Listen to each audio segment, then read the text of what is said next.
Good evening and welcome to TDM Talk Show. I'm your host, Kelsey Wilhelm. With us tonight is Eva Schloss, a Holocaust survivor and friend of Anne Frank. Thank you very much for being on the show. You're welcome. I wanted to start off with not only your life story, because you have an incredibly rich life story. You were in Auschwitz and survived. But you now go and you've not only authored multiple books, but you spend most of your time going around and speaking with people about your experience and in a way reliving that experience. Why do you do that? I think first when I heard about the Vietnamese War and these boats with victims who had fled were passing big cruise ships and other ships, and they were not allowed to pick up the victims. And I said, what is happening? Again, the world doesn't care about people. And so slowly I heard different wars, different Afghanistan when it was invaded. When you heard now with television, you get it in your own living room. I saw so many horror stories, and I was shocked that the world hadn't learned. Because when I came back from Auschwitz, people said, we don't have to hear, we know it was terrible. There were some movies about the liberation of the camps, and people were all shocked. And they said, we have learned our lesson, never again will things like this happen again. And I realized it's unfortunately not true. So terrible, terrible things happening again. And people just accept it, show it on television. Now that it comes in your own home, you see the atrocities, and people just accept it and don't care. Do you think people have become less caring in a way? Less caring than after the war. After the war, that we have learned our lesson, never again will things like that happen. But as time went on, they forgot about all this, and the atrocities started again, and the greed, and the manufacturing of more weapons, and yeah, it became again a bad and dangerous world. And I thought, well, it has to be taught, especially of great hope for the new generations, or in schools, young people have to learn, because they are our hope for the future, that they will come to the senses that we have not the right to kill other people. Do you think, though, that we're on a path towards seeing something of the same magnitude of the Holocaust?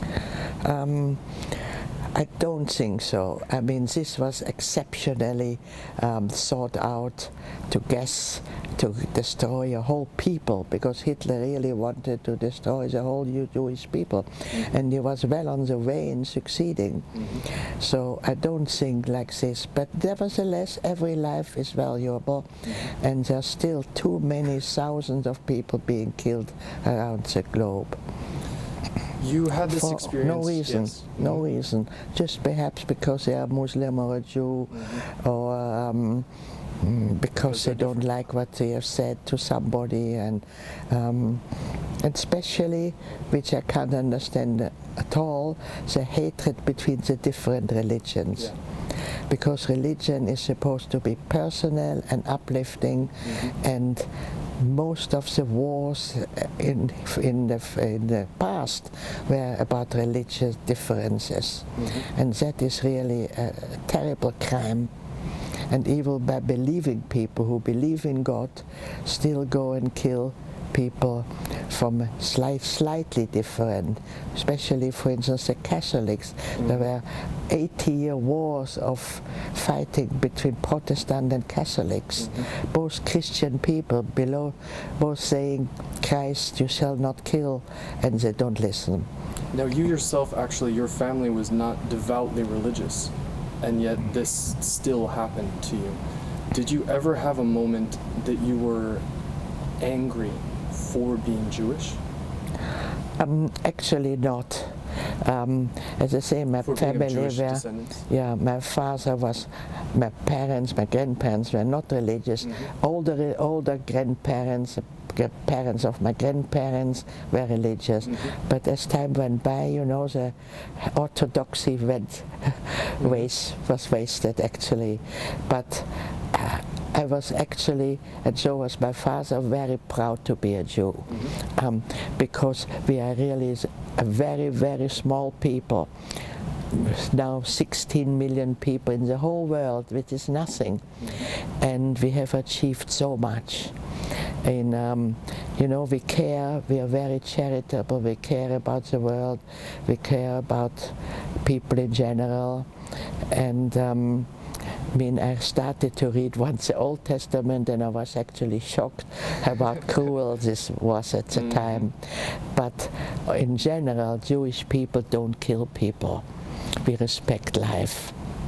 Did you ever think about what life would be like for you, and what you would have pursued, what you would have chosen to do, what passions you would have had if the Holocaust had not happened? Well, very often I think if I would have stayed in Austria, if there wouldn't been a war, if the Austrians wouldn't have killed us or thrown us out, perhaps I would have become an ordinary housewife going to play bridge in a coffee house in the afternoon, and not being particularly interested in politics. This is what, for generations, what people did in Austria, you know, just enjoying life, going dancing, going partying, and you know, it was a good life. But of course, through being thrown into such a terrible century with wars and destruction and hatred, I got involved. But it's funny because that sounds like such a normal existence, and it doesn't imply that you would have to have such a resilient spirit as you showed. This started for you more or less. When did you start to feel the anti-Semitism and the fear? What age? Actually, only when the Nazis in 1938 marched into Austria, and we had many non-Jewish friends. We went to school with them, we went out on weekends, we went on trips with them, and we were just as friendly with them as we were with Jewish people. We never asked, what are you, do you go to church, do you go to synagogue? There was no talk about religion, but we knew that they were not Jewish, for instance. But it never occurred to us that they would from one day to the next start to hate us. Certainly not as a child. I was quite shocked when I wasn't allowed to play anymore with Catholic children. And that happened to you very early. So you had already moved twice. You'd moved to Belgium from Austria, and then from Belgium to Holland. Before you were about 11 years old when you and when I got to Holland, I was 11. You were 11 years so old. I was 10 when I was to Brussels, and even there, which was a two-language country, there was already then hatred of French-speaking people, hated the Flemish-speaking people. Which, you know, they were both Belgium. The ones lived near the Dutch border, the other one near the French border. So they spoke the language of the bordering country. And they hated each other and looked down on them. We had to learn Flemish, but it was sort of, oh, this terrible language, you know? It's a very difficult language. What you'd mentioned within your talk, and thank you again for the talk, that there was a point in your life when you realized that you could be killed. How old were you when that happened? Well, I suspected already before we went into hiding, when my father said we have to go into hiding because we might be deported and killed. So I was just 13 years old. 13 years old. Yeah. And then you were actually arrested on your 15th birthday. Correct. How, in regards to being helped by the resistance, you mentioned it quite casually as if the resistance was always a part, always present in a way. How did you get in touch with the resistance? Did they get in touch with you? Was it commonly known? No. But my father was a very active and friendly, outgoing person, and obviously when the Nazis invaded Holland and things started to be difficult for Jewish people, he obviously must have started to be in touch with people and tried to find his way around already. I don't think he ever expected that we would go into hiding. This was, you know, I don't think that has ever happened before. And but this is what obviously people even from the resistance might have suggested. Well, we can help you by keeping you in and keeping you safe. What was the most difficult part of that, of the hiding? It was difficult because the Nazis knew that about half the people who had been called up to be deported didn't turn up. And they really wanted to catch those people, young people, you know, they wanted to kill the younger generation so that Jews wouldn't carry on having children. So this was their first aim. And so I realized that we are in this category that we might be killed. What about the voyage itself? You had mentioned the last time that you were together as a family was actually within the trucks going to Auschwitz. Can you describe that moment to me? We were on a Friday morning, the transport from Westerbork, that is a holding camp in the north of Holland. This was actually a horrible job for the governor of the camp. He was Jewish. It was run, the top man was a Nazi, but the running of the camp, because people worked there as well, was left to a Jewish man. But what he had to do is, every Friday when there was a transport going to go, on Thursday he had to give to the Nazi a list of the people who were going to be deported.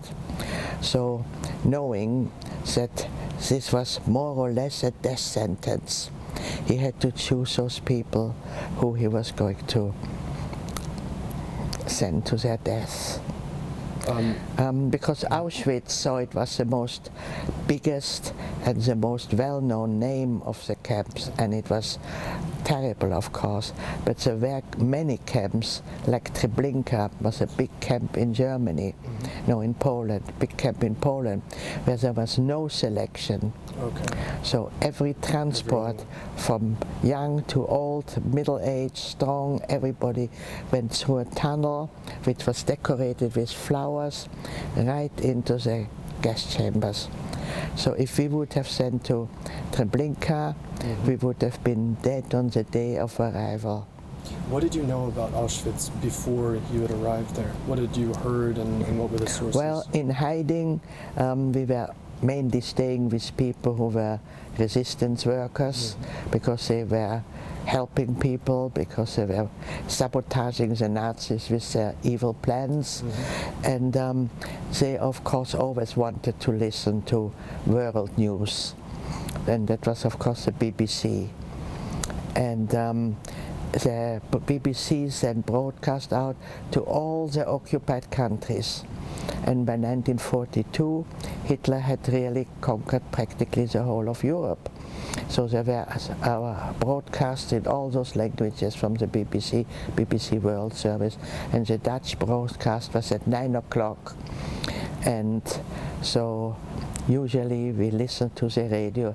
They hid a little Bakelite radio in a cupboard, very soft, because, as I say, there were as well many Dutch Nazis, which is not so well known because of the Anne Frank story about she was in hiding.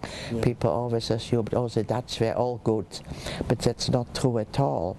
The proportion of Jews deported from different countries was actually the highest in Holland, because there were a lot of Nazis in Holland who cooperated with the Nazis.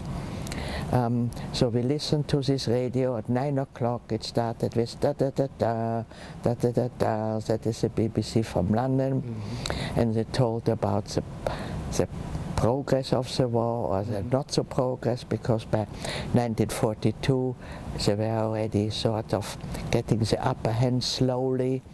So it was already partly optimistic news, but as well they always mentioned the around 300 death camps in Germany and Poland, and Auschwitz is the biggest, and they did mention that Jewish people were systematically being gassed there. So it was not a secret. You mentioned that there was one point after your arrival, and you were still 15 at the time, right? Yeah. When you arrived. Just 15. I was arrested on my 15th birthday. And you had been given a hat, and you said that that hat helped decide. How exactly did that happen? Were only children of a certain age or over a certain age allowed to be? They didn't ask your age, Mm-hmm. not at the younger age or the top age, Mm-hmm. depended how you looked. Mm-hmm. For instance, Otto Frank, he was 50, at that time 56 years old. Mm-hmm. So many men of 52 who were not so strong and so upright were gassed immediately. Through the worries, perhaps through having had bad hiding places where they couldn't move, you know, that become sort of pale, and they were perhaps 48 were taken away. But Otto was a general in the First World, not a general, an officer in the First World War, and he was fighting for Germany. Fighting for Germany. For Germany, yes. And he was, he died when he was 90 years old, completely upright, you know. He looked a very imposing figure. And so obviously at selection he looked tall and upright and strong, so he was not selected.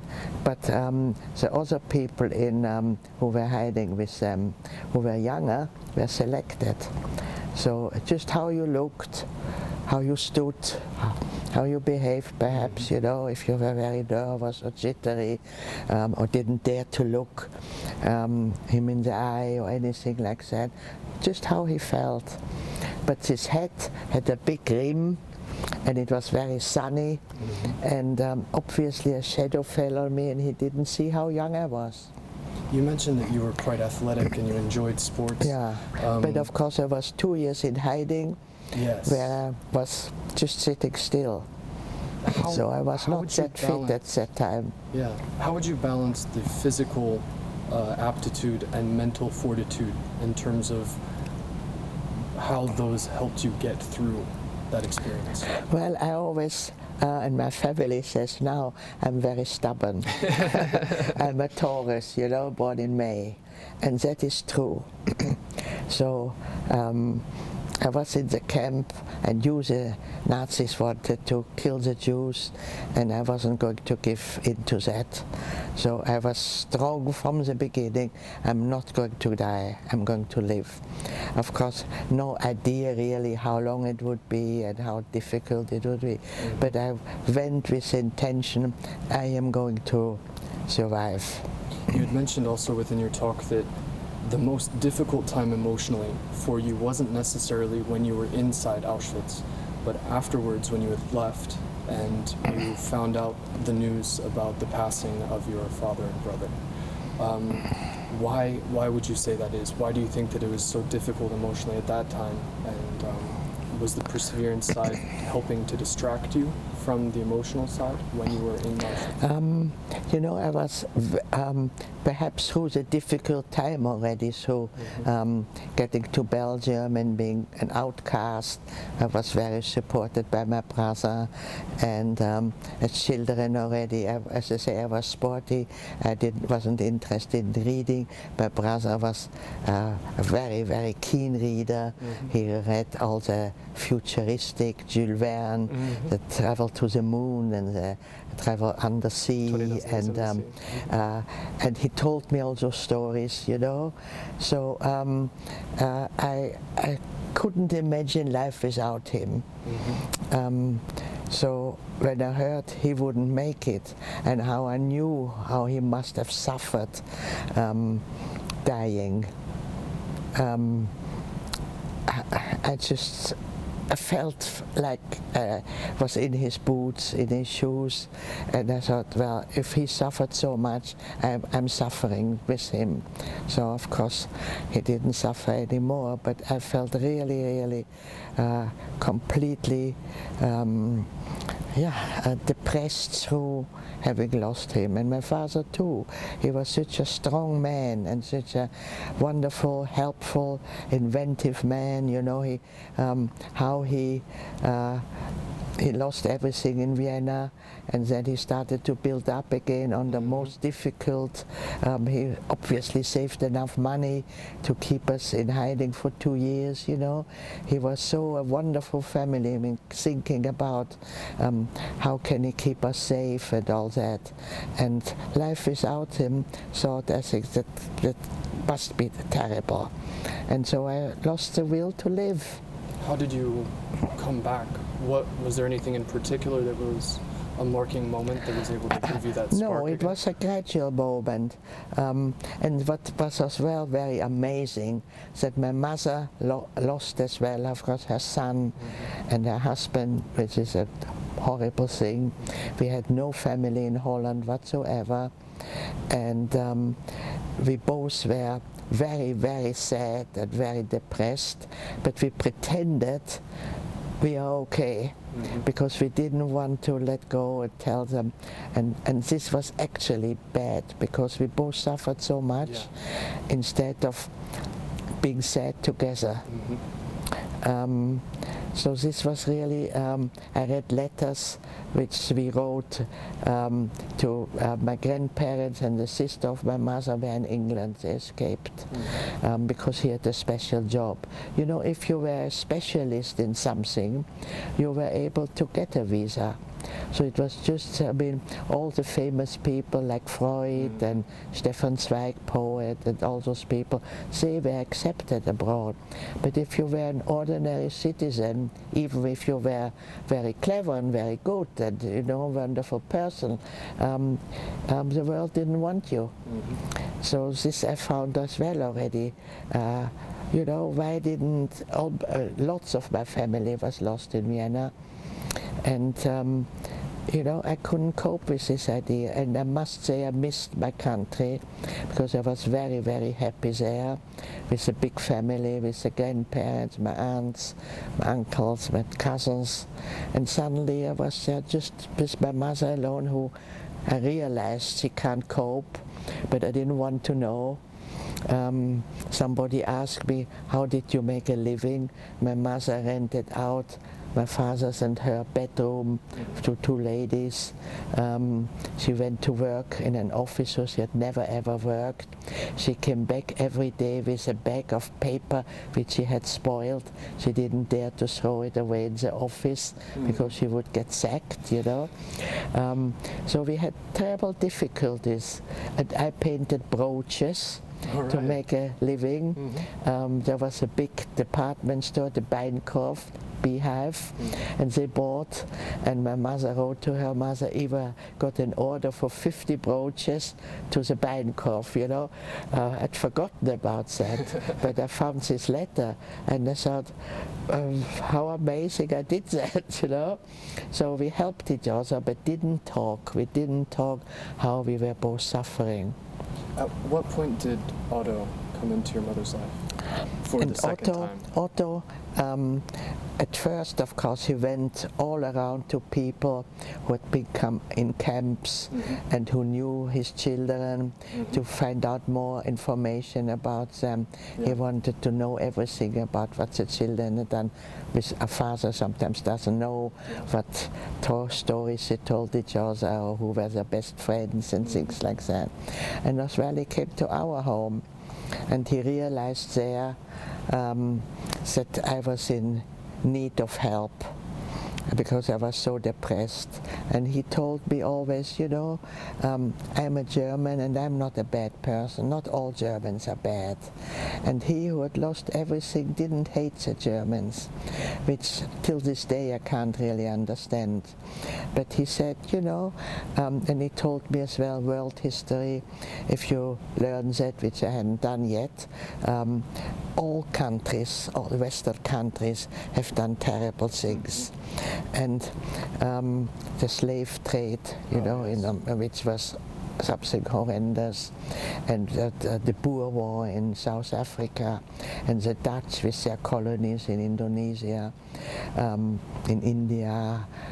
You know, he said history is very cruel. There happened many, many terrible things, but it doesn't mean that the whole world is bad. There's still some wonderful people around, and you must just look them up. You will find them.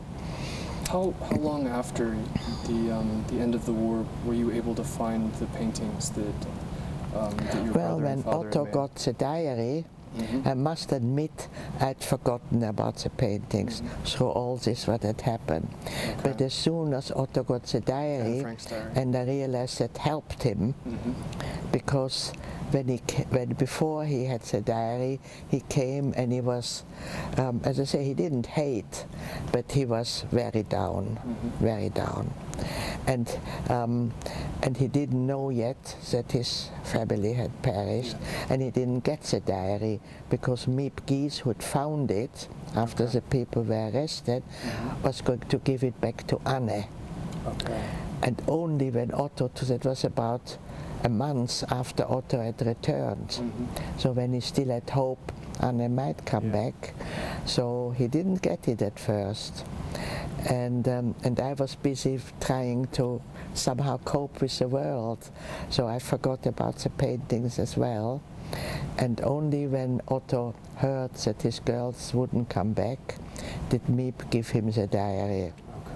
And then he came to us and showed it to us, and he read a few pages, not even pages, just a few sentences, and he burst into tears. It was so emotional. And then when he was gone, I said to my mother, you know, this diary is for Otto so valuable. We have to go and try to find Heinz's paintings as well. But they were in this house where the woman blackmails them, and we were really scared to go and confront her. You know? She was still in the same house? Well, that's what we assumed. Okay. So we said that would be terrible. My mother said, oh, I'm going to scratch her eyes out, you know. How could she have done something like this to us and so. And especially to 200 people over the course of the time that she was working for the Nazis. No, that was not the same woman. That was a woman where my father and mother were staying. She blackmailed them, and we didn't have much money left after 2 years. So then my mother found this nurse, and she was the one. She, by the way, was arrested, and my mother went to the court case of her, and she got only 4 years. 4 years, right? For 200 some victims that she over 200 people. By looking at the painting, because the paintings that your brother and father started painting at the same time when they went into hiding, because your brother was a musician beforehand and he couldn't make noise when they were in hiding. That's right. Why do you think they chose to do that activity together, to continue the artistic expression? Well, they had to try something to occupy themselves, which doesn't make noise, you know, where you can sit quietly and just, and I suppose my father had drawn before, so he thought it would be nice if you paint. From his background, there was not many things you could do quietly, without looking out of the window, without making a noise. You know, that was one of the things you could do, I suppose. That's They're beautiful. They're I don't talented. really know why they chose it, but I suppose he played chess with himself, for instance, my brother. You know, they didn't just do painting, and he wrote as well many, many wonderful poems. Very often connected with death, quite sad, and always as well about children who were prejudiced against, they were prejudiced by other children, so suffering, inequality, and very, very wise poems. He was only 16 at the time? 16-year-old. In regards to your current family, well, in regards to your mother and Otto Frank getting married, and then the subsequent publication of Anne Frank's diary, that had a profound impact on your life. I'm assuming it's been years on your life. Yeah. What exactly has the publication of that story done in terms of you also choosing to spread your message and your history? Well, you know, we had in Amsterdam, we had nobody who was, we came in February 1940, and in May was already the anti-Jewish measures, and then we went in hiding after 2 years, so we had no connection really, no friends. Many of our Jewish people which we had known sort of superficially had disappeared, so we were really quite lost. And through the friendship of Otto and my mother, Otto had been already then 33 in Holland, so he had more connections. He was established in a business, so he could morally help my mother. So he suffered, of course, but you know, he was a great help to her, and my mother advised him. Was a clever, very clever woman. Not schooled. She married when she was 18, right out of school, so she had no profession, but natural cleverness, you know. And so she discussed things about the diary, about translating it in different languages and things like that. So both had something to do, which was not thinking back about the terror which he had experienced. So that was a great, great help. And then later, when I got married and I had children, he was a wonderful grandfather to our children. So they had no other grandfather.